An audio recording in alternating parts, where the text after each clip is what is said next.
हर खबर पर होगी आपकी पकड़। डाउनलोड कीजिए ABP live app. Jammu Kashmir में जमीन की बंदरबाट का वो खेल जिसमें घाटी वाले गुपकर गैंग के बहुत सारे सदस्य सवालों की घेरे में हैं।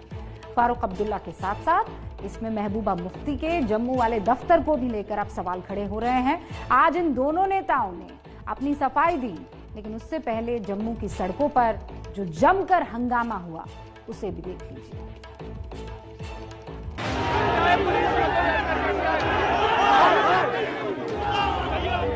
पहले तो जमकर उड़ाई मलाई और जब आरोप लगे तो जमीन पर शुरू हुई लड़ाई।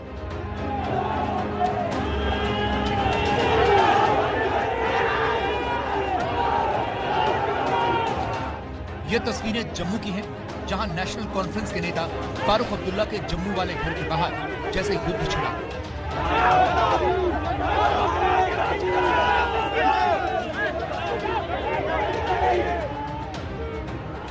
बीजेपी युवा मोर्चा और नेशनल कॉन्फ्रेंस के कार्यकर्ताओं के बीच पहले तो धक्का मुक्की हुई, फिर मारपीट की नौबत आई। पर बीजेपी के कुछ कार्यकर्ता आए और प्रदर्शन करने की कोशिश की। हालांकि पुलिस ने उनको प्रदर्शन करने के लिए रोका, लेकिन उसके बाद यहाँ के जो लोग हैं, आम लोग हैं, वो किस तरह से सड़कों पर हैं। नजारा सुंजवा का है, जहाँ पर लगातार यहाँ पर प्रदर्शन चल रहे हैं। पुलिस किस तरह यहाँ पर दल बल से मौजूद है, पुलिस की दल बल भी यहाँ बड़ी संख्या में मौजूद है। जम्मू में फारूक अब्दुल्ला के जिस घर के बाहर ये बवाल हुआ, आरोप है कि उस घर को बनाने में सरकारी जमीन की लूट हुई। बीजेपी युवा मोर्चा के कार्यकर्ता यहां प्रदर्शन करने पहुंचे तो पहले से ही मौजूद फारूक अब्दुल्ला के समर्थक उनसे भिड़ गए। इन्होंने तो रोज का ड्रामा मचा लिया। एडमिनिस्ट्रेशन मिली हुई है, पुलिस ने हमें इंश्योर किया कि कोई वहां तक नहीं पहुंचेगा। फिर कैसे पहुंचे लड़के वहां?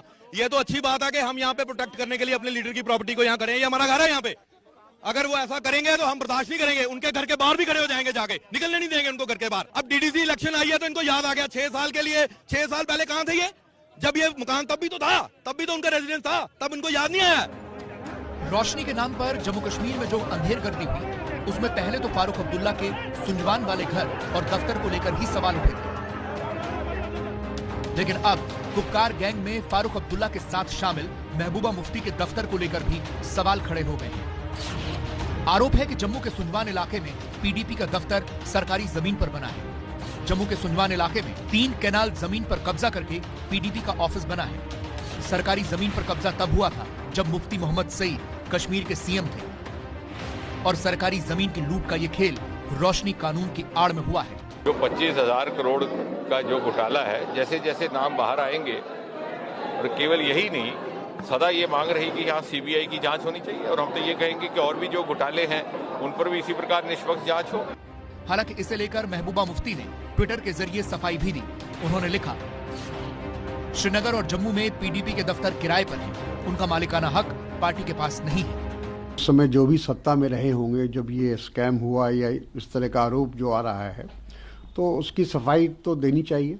और जो भी लोग, जो वहाँ की जो मुकामी पार्टियां हैं, क्षेत्रीय पार्टियां हैं, जिसके नाम लिए जा रहे हैं कि इस पूरे मामले में, उनको खुद आगे बढ़कर सफाई देना चाहिए। अब जरा फारूक अब्दुल्ला का मामला भी समझ लीजिए। आरोप यह है कि जम्मू के सुंजवान में फारूक अब्दुल्ला का घर जंगल की जमीन पर बना है। दावा किया गया है कि यह बंगला 10 कैनाल यानी 54,450 वर्ग फुट जमीन पर बना है, जबकि इसमें 38,115 वर्ग फुट जमीन जंगल की है, यानी यहाँ पर भी गड़बड़ झाला है। लेकिन नेशनल कॉन्फ्रेंस ने आज उस पर सफाई दी और कहा, जम्मू वाले बंगले की जमीन का रोशनी स्कीम से कोई कनेक्शन नहीं है। जमीन घोटाले के सभी आरोप गलत हैं और उन्हें बदनाम करने की साजिश की जा रही है। इसके साथ ही फारूक की पार्टी ने यह भी कहा कि जम्मू और श्रीनगर में पार्टी का दफ्तर रोशनी स्कीम के तहत है, लेकिन वो गैर कानूनी नहीं है। अब आपको बताते हैं कि रोशनी के नाम पर अंधेरगर्दी का ये पूरा मामला क्या है। आज से 19 साल पहले 2001 में जम्मू कश्मीर में एक कानून बनाया गया। इस कानून के मुताबिक जिन लोगों ने सरकारी जमीन पर अवैध कब्जा किया था, वो कुछ रकम देकर जमीन पर मालिकाना हक पा सकते हैं। यह कानून फारूक अब्दुल्ला के जम्मू कश्मीर का मुख्यमंत्री रहते हुए बनाया गया था। दावा यह था कि इससे जो रकम आएगी उसका इस्तेमाल पावर प्रोजेक्ट में किया जाएगा। इसीलिए इस योजना का नाम रोशनी एक्ट रखा गया था। लेकिन इस कानून का इस्तेमाल रसूखदार लोगों ने अपने मुताबिक किया। सरकारी जमीन की बंदरबाट शुरू होगी। 2014 में आई सीएजी रिपोर्ट के बाद पता चला एक नहीं कई पार्टियों से जुड़े हुए लोगों ने औने पौने दाम में सरकारी जमीनें हड़प ली। इनको जम्मू कश्मीर का रक्षक बनाया था, वो भक्षक बन के निकले। और हैरान हूं कि प्रदेश का मुख्यमंत्री खुद लैंड ग्रैबर निकला। जमीन की लूट कैसे हुई उसका अंदाजा आप इस आंकड़े से लगा सकते हैं कि जिन जमीनों का मालिकाना हक देने के बदले उम्मीद थी कि सरकारी खजाने में 25,000 करोड़ रुपए आएंगे, उसकी जगह सिर्फ 76 करोड़ रुपए सरकारी खजाने में आए। और दूसरी अहम बात यह है कि नियम के मुताबिक इस जमीन पर कोई कमर्शियल एक्टिविटी नहीं हो सकती थी, लेकिन यहां अभी भी कई दफ्तर चल रहे हैं, यानी धड़ल्ले से नियमों का गलत इस्तेमाल किया गया।